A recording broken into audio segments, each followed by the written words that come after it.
Has the legend of the invincible army really ended?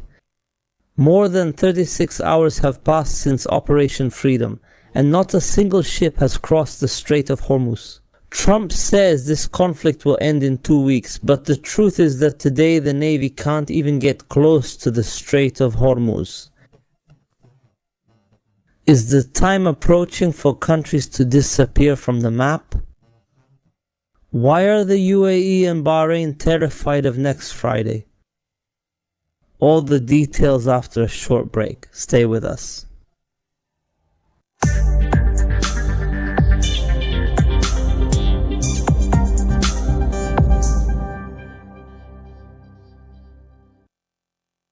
Dear viewers, peace be upon you and God's mercy and blessings. Welcome to our renewed meeting today, God willing, in this episode of the Opinion series, which we always dedicate to keeping up with the latest developments and updates in the ongoing conflict in the Middle East between Iran and the Epstein Alliance. And the first thing we will start with today, dear viewers, is this statement we received today from President Trump, in which he said that the conflict with Iran will continue for another 2 to 3 weeks. This statement reminds us of his previous statements throughout this war, when he used to say that the war would end within 4 days. Then he comes back after 4 days have passed. That it would end after a week, then he comes back again after that week has passed, saying it would end after 3 or 4 weeks, and so on, until 40 days of the war had passed and it still hadn't stopped. And in fact, none of what he used to say before actually happened. Neither did the Iranian regime collapse, nor did the Iranian army collapse, nor was the Strait of Hormuz opened, nor did anything else like that happen. So today it's the same thing. Trump comes back again and sets the duration at 2 or 3 weeks, saying this conflict with Iran will end. And what's strange, dear viewers, is that he still comes out with statements that contradict reality. Trump says every day, and today he says that he has completely destroyed the Iranian army, and says that Operation Freedom is achieving successes, and that the American army is accomplishing the main objectives of this operation. The objectives he set were opening the Strait of Hormuz, allowing commercial ships to pass, and so on, but in reality we find something completely different.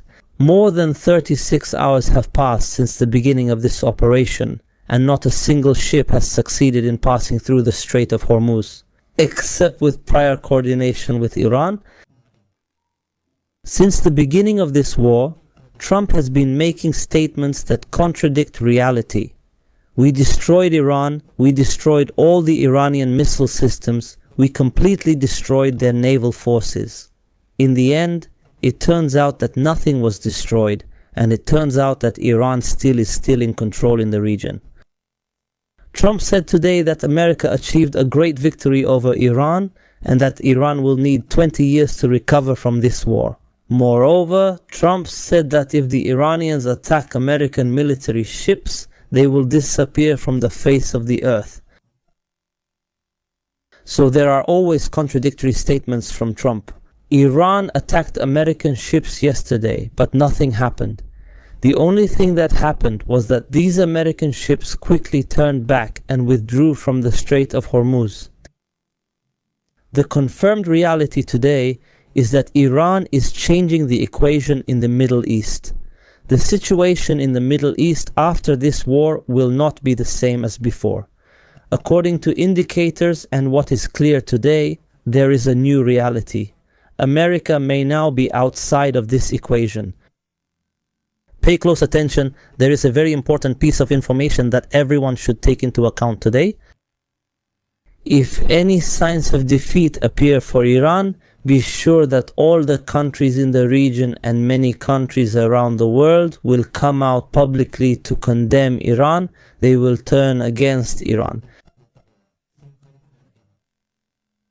A good example of this is Europe, when the war started with the assassination of the Supreme Leader Ali Khamenei, and the indicators suggested that Iran would collapse after the assassination of Khamenei and a group of Iranian leaders. European leaders were making statements that Iran was collapsing and that they would not allow Iran to possess these missiles it has, and other statements against Iran. But when they realized that the Iranian regime was resilient and would not collapse, and that Iran was coming out victorious in this war, then they started making statements that Iran is strong and has tough men, and all the statements that used to condemn Iran disappeared. So today, a new equation is taking shape, and in the future, all the countries of the world will seek Iran's favor. After the end of this war, they will seek Iran's help. Now, there are only a few hours left until the end of this agreed upon truce, because next Friday will be the last day of the truce. And then we will see what Trump will decide, because he thinks that Iran will give in and surrender, and will sign an agreement according to what this Epstein alliance wants. But Iran is steadfast, Iran is victorious, and it still has many cards it hasn't used yet. That's why it will not accept this and will not give in, even if it returns to war again. The spokesperson for the Iranian Ministry of Foreign Affairs, Esmail Baghai, clarified, I mean one way or another. He clarified that Iran will never surrender, and that Iran is now focusing its efforts on stopping the war. But he said that the Gulf countries are the ones who do not want to stop this war, and they want to do so by relying on external powers, meaning relying on America. He said that the American presence in these countries exposes them to danger today, as if he is justifying the strikes that took place yesterday on the UAE. And this is a very clear message. It is a message that any return to war will bring Iran back again, targeting the Epstein alliance's strongholds in the region. And I said it in the previous episode, if the war returns again, and this is very likely given these developments and the indicators that may suggest that, there are countries that will disappear from the map. I mean, I believe that if the war returns again, Iran will take revenge on two countries in particular. It will take revenge on the UAE and Bahrain, because they are the most hostile countries to Iran in this war. They made openly hostile statements, against Iran. So Iran's strikes this time will focus on these two countries, and maybe the leaders of these countries will be assassinated in retaliation for the assassination of Ali Khamenei, because Iran is now completely certain of these countries' involvement in this attack, and it is sure of their hostility, which this time, as I said, has become open and public. Therefore, I wouldn't rule out the possibility of Iranian retaliation that could reach the leaders of these countries. Anything is possible. Iran acts according to the principle of an eye for an eye, and it will not yield to any pressure. It will respond decisively to make its response painful. So today, anything is possible. Yesterday, Iran may have only issued a warning to the Emirates. Iran struck the Emirates with missiles and drones, and even today it continues to target them from time to time with missiles and drones. Meanwhile, the Emirates only reserve the right to respond. They say they will respond, but how will they respond? Are they even capable of responding? If they do respond, will it be the end of the Emirates? So maybe what happened was just an Iranian warning, but what's coming next could be much worse for the Emirates. To make it clear for everyone, Iran takes advantage of opportunities. If Iran faces any escalatory move, it responds with an even bigger escalation. For example, Iranian television quoted a high-ranking military source saying that the attack on the Emirates and the oil facilities in Fujairah was a result of this American adventure in the Hormuz Strait. So pay close attention, this is the result of the Operation Freedom that Trump launched. And it was with actual participation from the Emirates after their withdrawal from OPEC, and the plan to increase their oil exports from Fujairah and beyond. This is what we talked about in the previous episode. There is a statement from the Iranian parliament speaker. Ghalibaf said that America and its allies, meaning the Emirates, are the ones who put maritime security in the Strait of Hormuz at risk, Abaf said. He said that the current situation is unbearable for America. He said, however, Iran has not started yet, meaning there are surprises coming, surprises from Iran. There are fully prepared plans for a stronger, bigger and harsher response. Maybe they are just waiting for any foolish act that might come from the Emirates, Or maybe they are just waiting for next Friday when this truce ends and the Epstein alliance returns to war. All indications suggest that the war will resume again starting next Friday. However, at the same time we find there are other indications. For example, there is a very significant indication suggesting that Trump has requested another extension of this truce. This indication is exactly related to China. Exactly. It is this upcoming visit to China, which will take place on May 14 and 15, and which is being arranged today with all the necessary logistical and organizational preparations, and so on.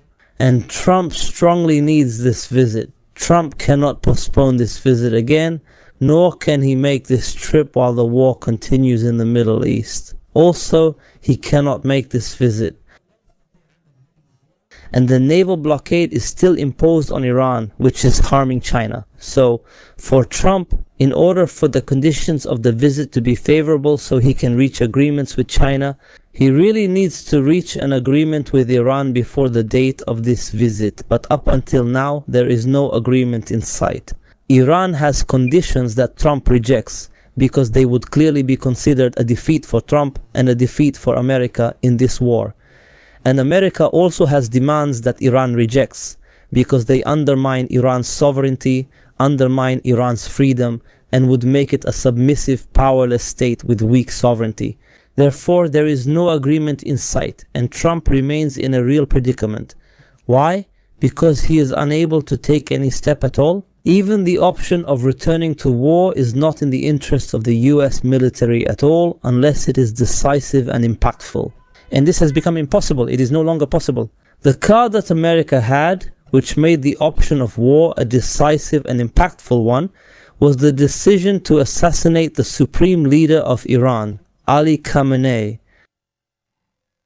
the top leader in the country.